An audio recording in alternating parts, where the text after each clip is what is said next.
and say, yes, it's God the Father. We believe in Jesus Christ. We believe in the Holy Spirit, the crucifixion. We believe that He's given us new life, and that new life is available for anybody that wants it.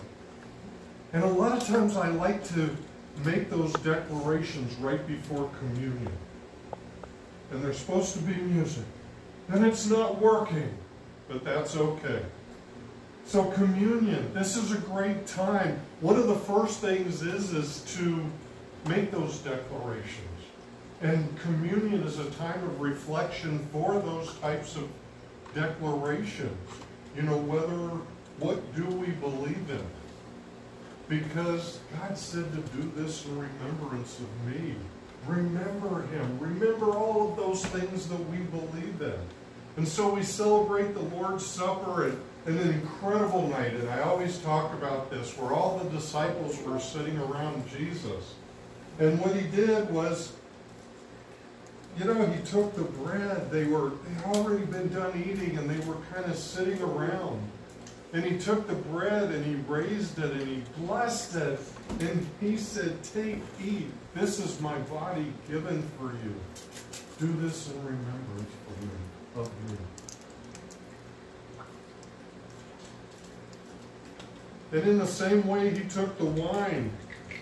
And when He had blessed it and given thanks, He offered it to His disciples and said, take, drink. This is the blood of the new covenant given to you for the forgiveness of your sins.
And sometimes we just need to be silent. You know, that could be what's going on. Sometimes we just need to be quiet and be still and know that He's in charge of everything.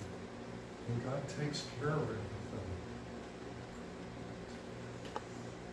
We appreciate everything everybody has done for the church, and especially your offerings.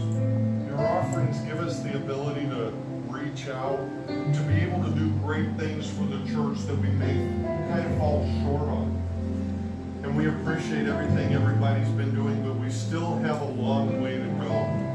We still have a lot that needs to be done here, and a lot of people that need to be helped. So your offering is greatly appreciated. And if you'd like to send in your offering, the address is on the screen right now. Just send it to us here in Council Bluffs, Iowa. One of the greatest states in the United States. So, on the sermon, unqualified. Oh my gosh, being unqualified. How many times in your life have you heard that phrase? You are unqualified. You set out to do something, you were told, you set out to do something, and you were told you're unqualified. Maybe you wanted to go to college. Unqualified. Maybe you wanted to be an architect. Unqualified. How about you wanted to teach elementary school? Sorry. You have the credentials, but you're unqualified for one reason or the other. I wanted to be a pilot in the Air Force ever since I was like knee-high to a grasshopper.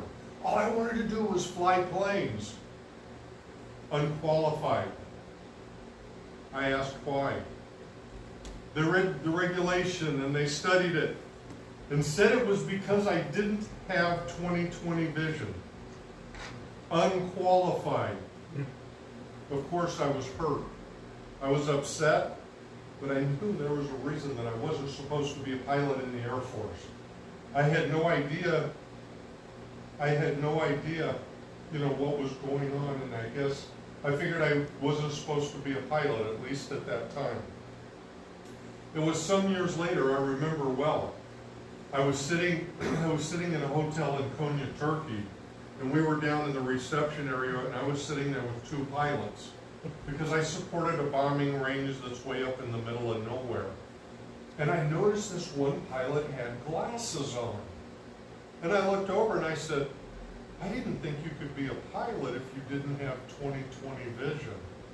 And what he told me is the way the regulation read is that your vision has to be correctable to 20/20.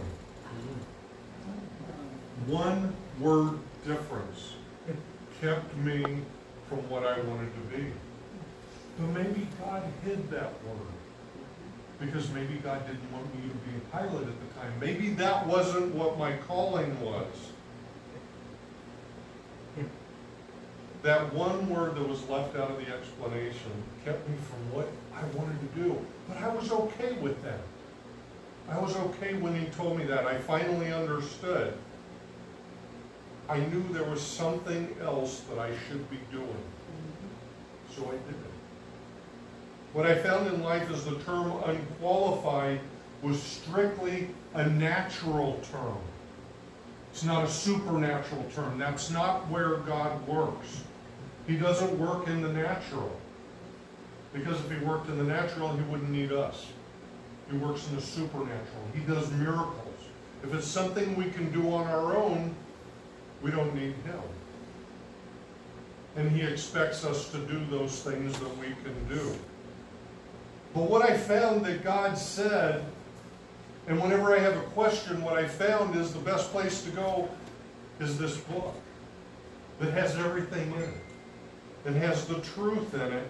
And what I found in 2 Corinthians chapter 3, the first 5 words, he has made us competent. Right there, I could have stopped. He has made us competent. That's incredible. But they said I was unqualified, but if he wanted me to fly planes, he would have made me competent. Because he makes us competent. In 2 Corinthians, in Paul's letter, he has made us competent to be ministers of a new covenant. He didn't say Mike, he didn't say Paul, he didn't say Peter, he didn't say Simon. He said he has made us competent. But are we qualified? He's made us competent as ministers of a new covenant, not of the letter of the Spirit, for the letter kills. How many people do you know?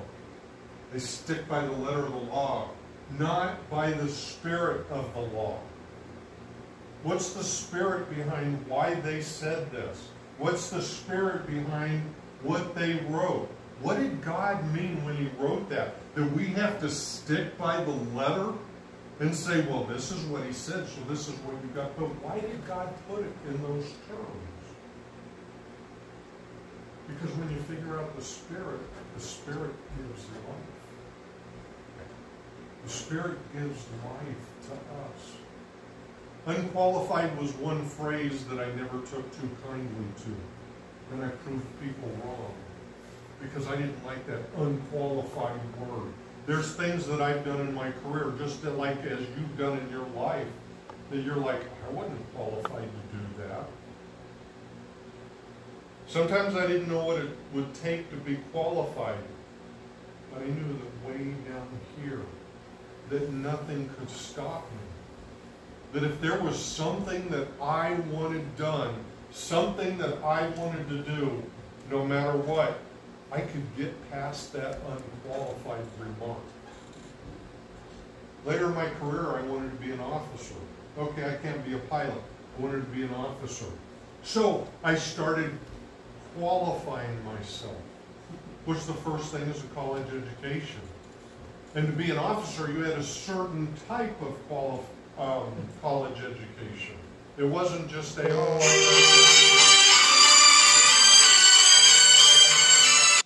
in something else. You had to have a high level, and I went for that. I went for that degree. And as I neared completion of my degree, I was at a point that I qualified for officer candidate school. So I went back to my commander, and some of us may remember the term silver bullets. People had silver bullets, and they spent their silver bullets on certain people to do things for them or get things in life. Well, I went to my commander, and he said, I don't think you're good enough to be an officer. I'm not going to spend one of my silver bullets on you, on the hope that you could become an officer. I'm okay. There's something else.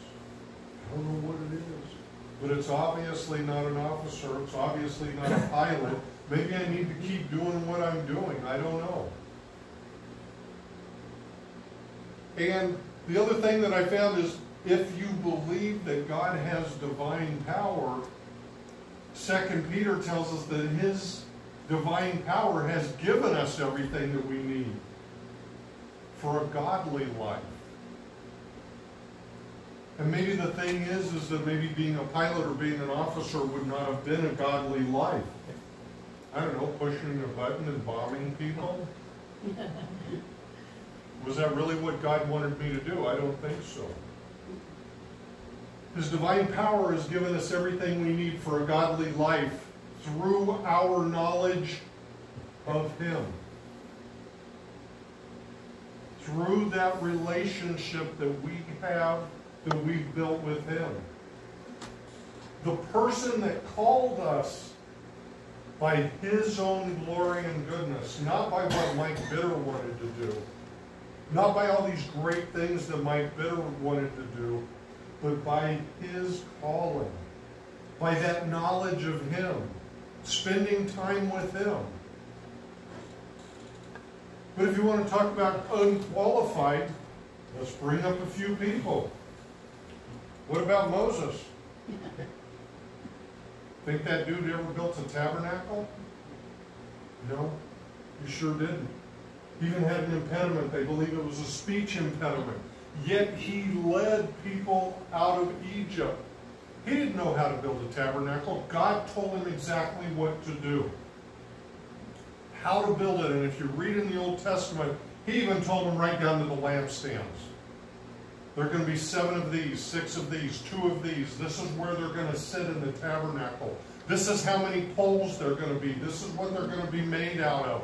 This is what the rings that hold up the curtains are going to look like. This is how many curtains you're going to use.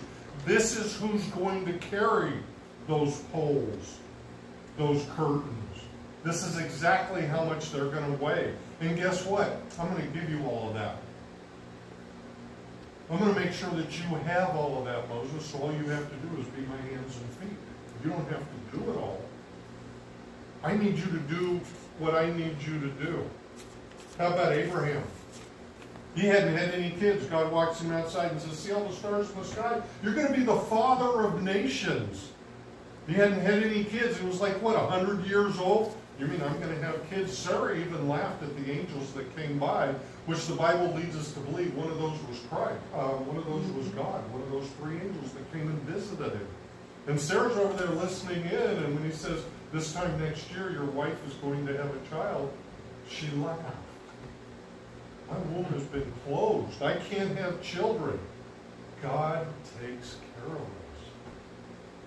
When it's his calling, He can do whatever He wants to do. How about Paul? Was he unqualified? How about unqualified to be a Christian? He was a Christian killer. That's what happened when he was on the road to Damascus. He had gotten something from the king that said you could round him up, and if you can't round him up, you can kill him, Paul. Go ahead. We need to get rid of this Christian religion. Woohoo! Didn't happen, did it? Bam! The best-selling book ever, over and over and over, is the Bible. Maybe one of these days it'll be the most read. Would you say these people were qualified or unqualified to do what they were called to do? I don't think they were qualified. I think it blew them away. Whoa, you want me to do what? You want me to build an ark? I'm not a wood crafter. I have no idea. How do I seal the holes? God said, I'll tell you. Because God equips us. You want to talk about couple other people that come to mind that weren't qualified? How about David taking on Goliath? Dude's got like what, 15 fingers, 25 toes, and he's 10 feet tall. Hey Goliath, I'm coming after you. And he took him down. Was he qualified? He went there to take lunch to his brothers. First thing his brother says, what are you doing here? You're supposed to be taking care of the sheep. Bringing you lunch, bro. Oh, by the way, why are you guys and they're over there, and this guy's yelling, and I'll go take care of him. And so what happened was the person that was there put his armor on David to protect him. You want me to go fight this guy with all this armor? All I need is what? My sling. You realize he walked out with only his sling? And he stopped in the riverbed and picked up the pebbles? He had no idea. He didn't even have the pebbles. He didn't have like the whole side. You know what? If I don't hit him with the first 10, I'll get him with the next 3. It only took one. I think he picked up 3 pebbles. I'm not 4. It only took one to take Goliath out. And not only that, what he did was he slayed Goliath with his own sword. He cut off his head. Can you imagine a kid? First off, he takes this dude out in front of everybody. He didn't take him out. God did. All he did was sign up to be God's hands and feet.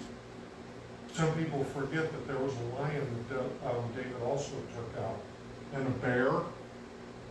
He killed him with his bare hands. God killed them through David. And there's even a story in the Bible when David is, and he didn't tell anybody. It's like, hey, guess what? I killed a lion. There's a story in the Bible where David is walking along with his parents, and he's like, oh, there's that lion that I had killed. And what had happened was honeybees had built a hive inside of this lion.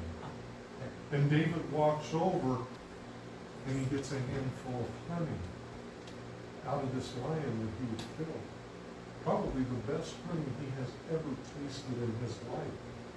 You know, same kind of thing like, can you imagine what the wine was like? Did Jesus turn from water into wine?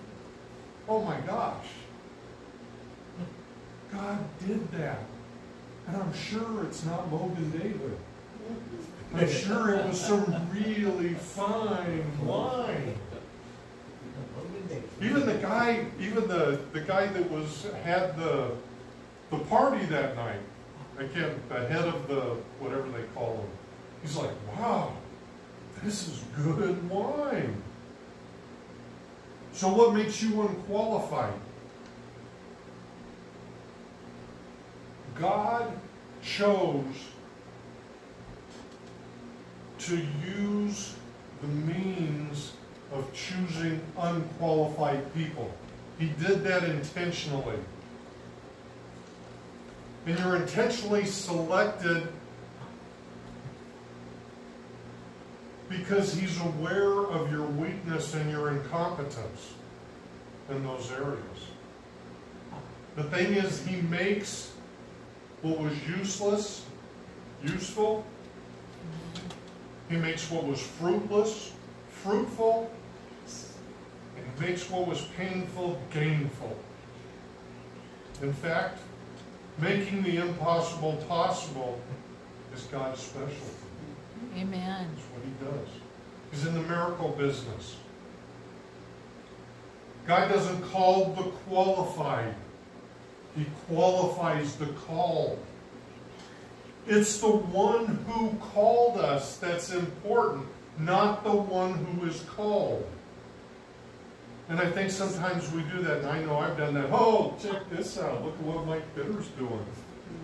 It's not about me. It's about the big guy, the guy that called me to do those things, to be here, to take a church that Mike Bitter didn't expect. I'm not going to say I didn't want. Stand back. But it was something I didn't expect.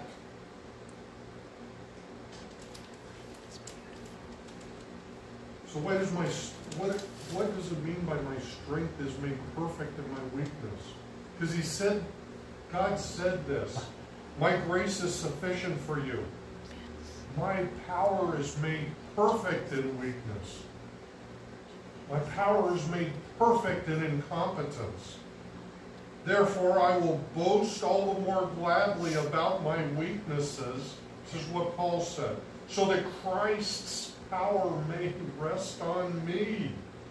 That is why, for Christ's sake, I delight in weaknesses, in insults, in hardships, in persecutions, in difficulties, and that is really tough for me to deal with. When I have all of those things coming at me. Amen. God, what are you doing? I'm making myself perfect. I'm making myself powerful through you. Through those things. So the thing is we need to lean on God's strength, because a lot of times these are not things we can do ourselves. I have no idea how Moses did it. I don't know how Noah did it. I don't know how Abraham did it. And Paul, being as, man, he was one of those, I want every Christian gone, locked up, tortured, something happening to them. So how do you lean on God's strength? To lean on God requires you to trust God and let Him redeem your past. Stop living it. Let Him redeem it. So how do you do that? How do you lean on God? How do you let Him redeem your past? Pray big, bold, specific, strategic prayers. God, I want you to take care of me. No. They've got to be bold. Ask for things that only He can do for you. If you ask for something your neighbor can do for you, why would God do it for you? Just go ask your neighbor. Be bold, big and bold, specific. Tell Him exactly what you want, why you want it. And it has to do with His will. Remind yourself of God's promises. Guys, here's a whole book of God's promises. There's a whole book in here of what God said He would do for you. And I would love for somebody to show me where God lied. Where He promised somebody something and He didn't come through. This is the book of truth. Remind yourself of God's promises. I've already shown you a couple of them today. What God promised to do for you. The biggest thing, and one of the things that Paul had the biggest problem with, is number 3. Taking control of your thoughts. Not letting them run away with you. Because you know the enemy likes to come in and he likes to plant seeds, just like what we're supposed to do for other people. We're supposed to plant seeds. Well, we plant seeds of holiness and righteousness. He plants seeds that are weeds. And the wild thing that I have found out about the enemy is we have several secret places inside of us. There's 2 of them. One of them is your thoughts, the other one is your heart. Satan does not have access to either one of those. The reason they're called the secret places is they are between you and God. Satan doesn't know what's going on in your head. He also doesn't know what's going on in your heart. There's a reason for it. Keep those things protected, and the Bible tells us to do that. Protect your heart and your mind. And the reason, that's why you have to take control of your thoughts. What I believe the enemy does is he plants seeds and he watches your actions and he listens for what you say. Why do you think God didn't want the Israelites to say anything after when they were going around the city? Thank you, Jericho. Sometimes Satan likes to do that.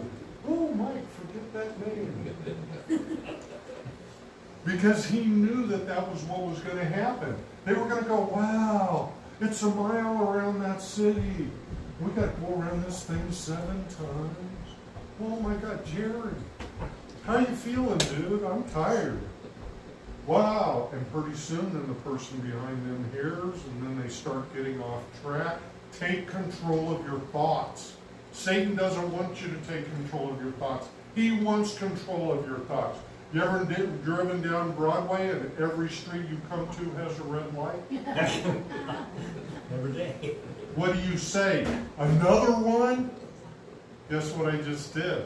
Lost control of my thoughts and I exhibited exactly what he wanted me to exhibit. He wanted to see me frustrated because if I'm frustrated, I'm thinking about the light instead of keeping my eyes on Jesus. Oh, guess what? You had your eyes here and I took them there.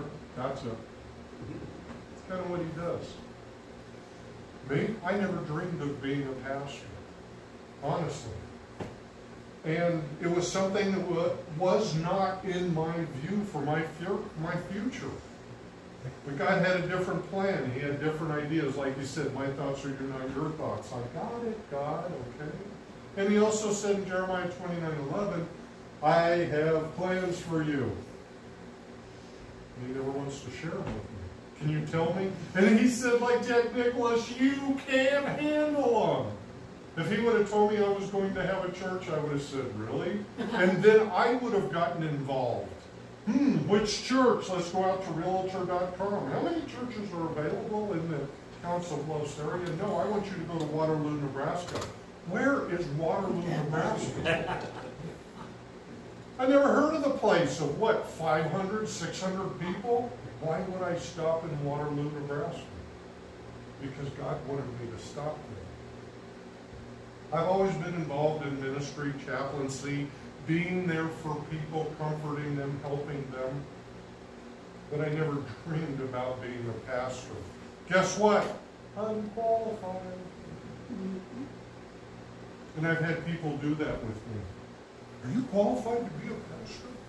You haven't been this, and you haven't gone through training, and you haven't been in seminary. You know what? I'll tell you what. I can qualify you. And I had someone tell me that. I can qualify you, really?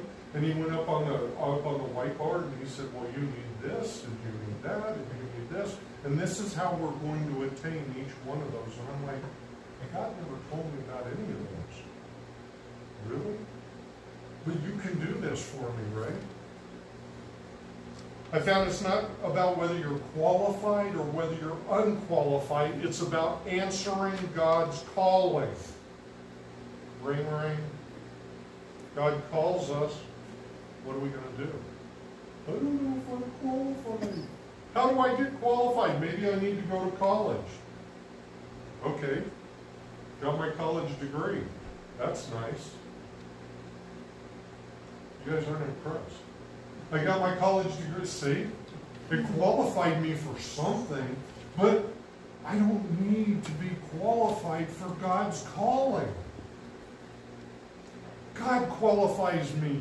God does not call the qualified. He qualifies the called, the people that we believe may be the weakest, that maybe shouldn't be those kind of things.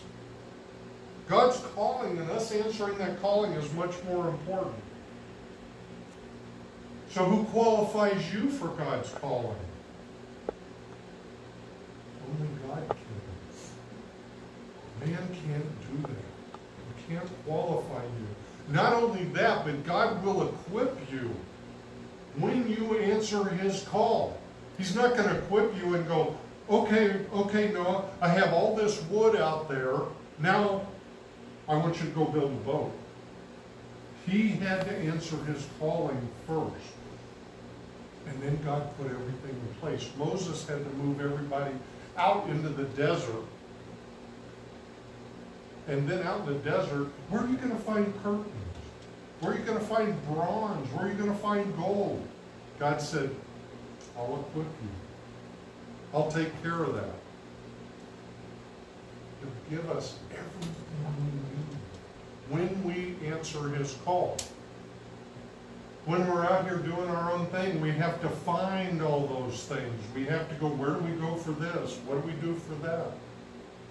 Rather than God bringing them to this, bringing them those things to us. I recently heard a singer tell the audience, it was a Christian singer, and he got to a certain point and he goes, you know what? Connect with God. He goes, I can't do it for you. Only you can do that. I can't answer your calling for you. Only you can answer that calling. You can't answer my calling. Whatever that ends up being.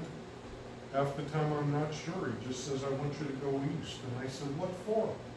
Why don't you go east, Mike? Sound familiar? Moses, take all these people out in the desert. What for? Get them out in the desert, and I'll tell you what for. I'm God. Really, God? Can you imagine having a, well, I think we do. We have conversations with God. God, is this really what you want? Have I ever made a mistake? This is God, not Mike. Have I ever made a mistake, Mike? Well, come to think of it, no. I can't answer your calling.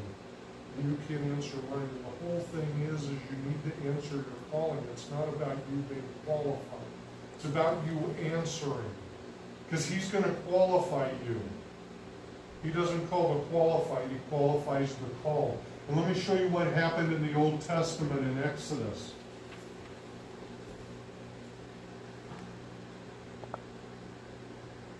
Exodus chapter 35, beginning at the 30th verse. Moses said to the sons of Israel, okay, now this is Moses. Moses had already gotten God's word. Moses said, see, the Lord has called by name Bezalel, the son of Uri, the son of Hur, from the tribe of Judah. Moses already knew that he had been called. Guess what? Bezalel didn't. He hadn't been called yet. And he has filled him with the Spirit of God. He's already filled him with wisdom, with understanding, and in knowledge, and in all craftsmanship.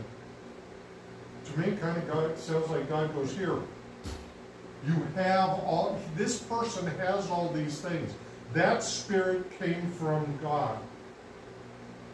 He didn't qualify himself for that. And I'll show you in just a minute, in the next verses, how he could not have qualified himself. He was unqualified for what God called him to do. This is actually Exodus 35, 32, and 33, not 30 and 31. This is what he is going to do. He's going to make designs for working in gold and silver, and in bronze, in the cutting of stones for settings, the carving of wood, and perform in every inventive work. Wow. Back then, any one of those things would have taken a lifetime. This is what God's trying to show us. I am calling this person, and I'm going to equip him to be able to do all these things. Oh my gosh. It would have taken a lifetime just to have learned one of those. Stone cutting. Okay? Like a diamond. How do you cut a diamond? People spend their entire life figuring out how to cut it the right way. But that's not all. That's the cool thing about this whole passage. Is this miracle. This happened. And what I'm saying is when God calls you, he equips you to do whatever you're doing. This is one person so far. There's more. He also has put in his heart to teach. On top of all that, he's put in his heart to teach.